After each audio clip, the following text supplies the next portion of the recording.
a gente pensa em Olimpíadas, a única coisa que vem na nossa cabeça é aquele evento esportivo que às vezes a gente acorda muito cedo para ver ou fica acordado até muito tarde para saber quem levou as medalhas, quem são os campeões, torcer pelo nosso país. Mas tem uma coisa que você não sabe sobre as Olimpíadas. Elas podem ser armas poderosas para resolver ou para criar conflitos entre países. E em vários eventos da história, isso foi mais do que provado. Então hoje eu resolvi trazer um vídeo um pouco diferente e mostrar como as Olimpíadas foram usadas na política entre países. Você vai ver que teve bastante coisa bem estranha por aí. É hoje no Nerd Show.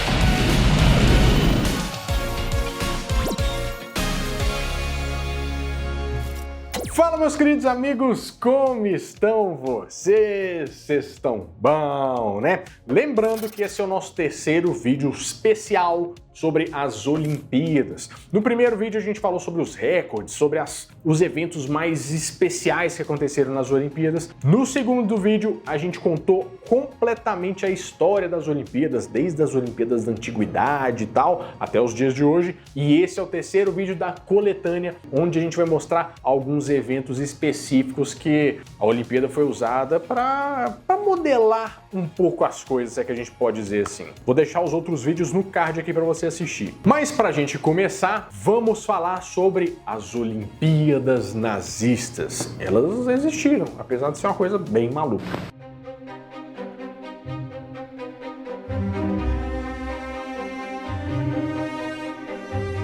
Babarelando. Oi. É muito estranho a gente pensar que aconteceu Olimpíada no regime nazista em 1936, né? Com certeza. Mas, na verdade, não era bem isso que aconteceu, né? Porque em 1931, Berlim foi escolhida como a capital que ia receber os Jogos Olímpicos. Só que em 1931 ainda não existia, né, oficialmente o regime nazista na Alemanha. E esse evento ficou marcado tanto por esse motivo, mas também porque foi a primeira vez na história em que os países quiseram boicotar as Olimpíadas. Porque se você parar para pensar, as Olimpíadas envolvem vários países do mundo, né? E o regime nazista não era muito conhecido por tratar bem quem era de fora, minorias, os negros, os judeus. Era um negócio meio pesado, então para que ia mandar o pessoal para lá? Ia ser perigoso. E como protesto, um partido que tinha sido recém-eleito lá na Espanha resolveu fazer uns jogos à parte, que eles chamaram de Olimpíadas Populares. Que parece o quê, Babarelando? Parece um quadro do Domingão do Faustão.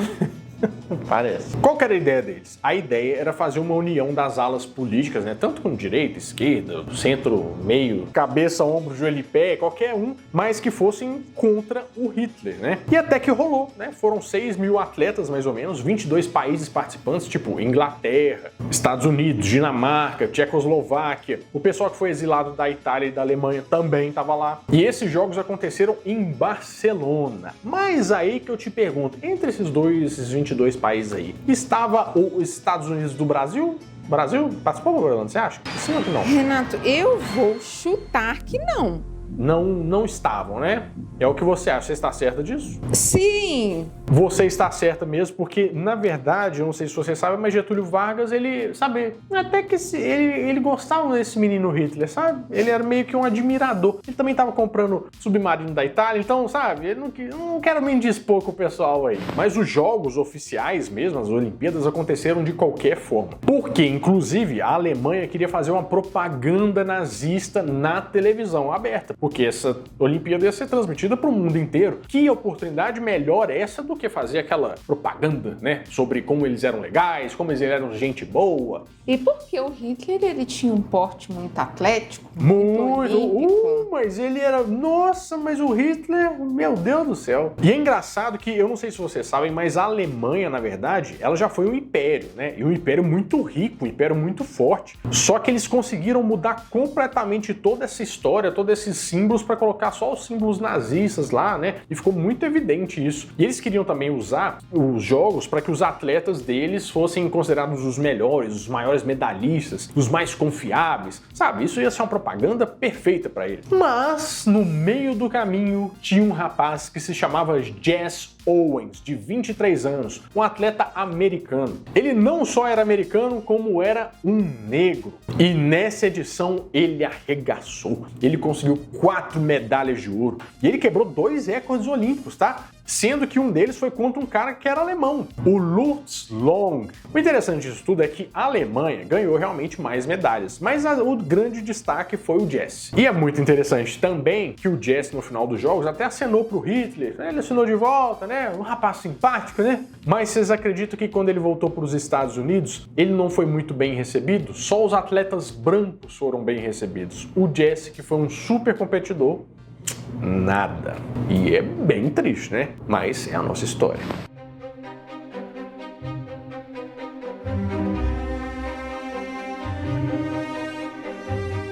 As Olimpíadas do México aconteceram em 1968, uma época inclusive que a segregação racial nos Estados Unidos estava assim pegando fogo. Para quem não sabe, depois do fim da escravidão lá nos Estados Unidos, aconteceu a coisa da segregação racial, que os brancos usavam banheiros, bebedouros, ônibus, qualquer coisa diferente dos negros, por exemplo, sabe? Eles faziam uma separação muito imbecil. E um dos nomes mais famosos da luta racial lá pelos Estados Unidos foi o Martin Luther King, que com certeza você já deve ter ouvido falar nesse nome, né?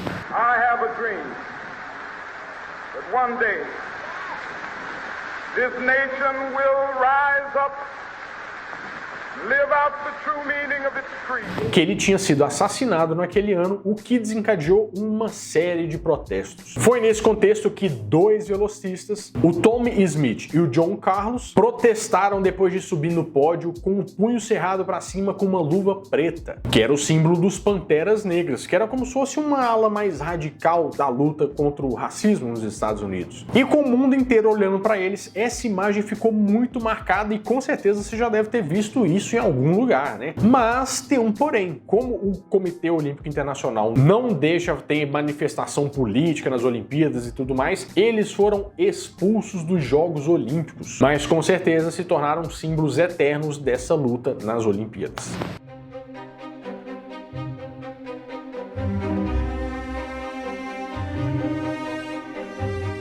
E é engraçado como é que realmente a história do mundo interfere nas Olimpíadas.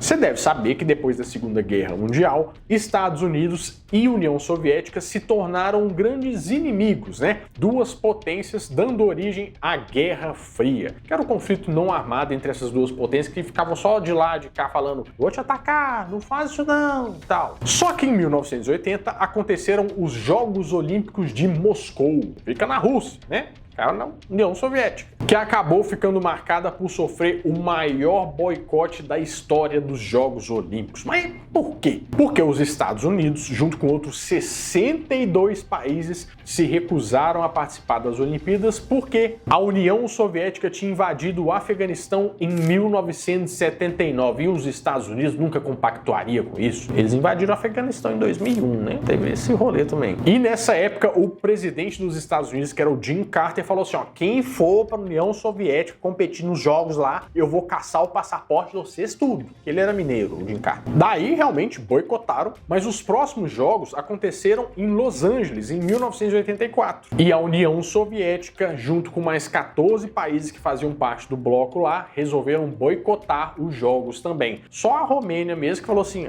vocês ficam aí, eu tô indo para os Estados Unidos comprar um iPhone. Mas com certeza foram 2 grandes boicotes da história aí.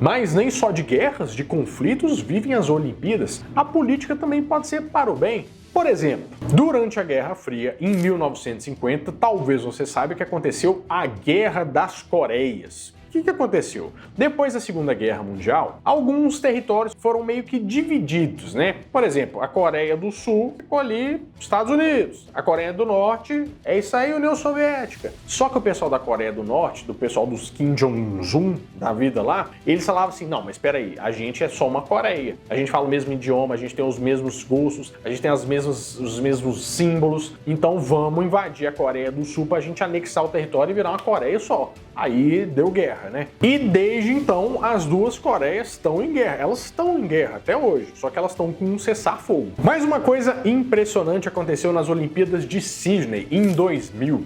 As duas Coreias toparam desfilar juntas pela primeira vez em muitos anos, com uma só bandeira, um só símbolo, ali escrito só Coreia. Por mais que elas fossem competir separadamente, Coreia do Sul, Coreia do Norte, mas isso deu uma grande esperança ali e uma aliviada grande na tensão entre os dois países. Isso inclusive aconteceu de novo em 2004, nas Olimpíadas de Atenas. Mas claro que a primeira vez a gente nunca esquece, né? E quando isso aconteceu, com certeza chocou bem mais o mundo. Quem sabe um dia as coisas não se pacifiquem por lá.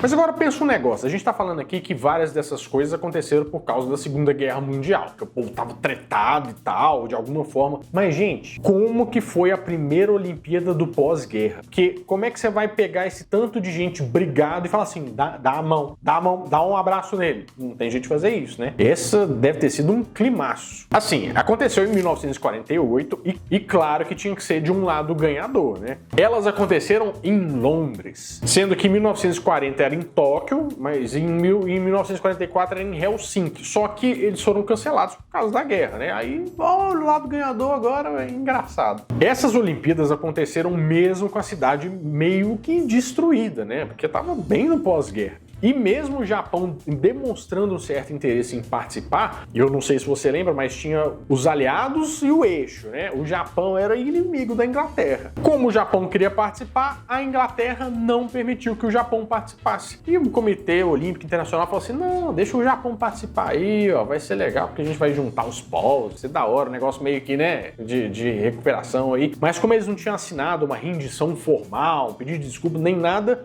não deixaram esse negócio passar e o Japão não participou. E a Alemanha também nem demonstrou interesse em participar. E a gente pode pensar aqui por dois motivos, né? Primeiro, que sabem que o clima lá não ia estar muito favorável para eles, né? E o segundo lugar é que a Alemanha foi um dos países mais devastados pela guerra. Então, realmente, não tinha clima, nem infraestrutura, não tinha nada. Bom, a gente não sabe o que ainda tá por vir nas Olimpíadas, né? Tomara que nesse ano seja mais tranquilo. Mas é muito legal a gente ver que a história realmente afeta a sociedade como um todo, desde a música, como a ciência e até no esporte. Bom, vou ficando por aqui, mas toda semana de segunda a sexta às 7 horas da noite eu volto com mais um vídeo quentinho, fresquinho, crocante para vocês, então adeus!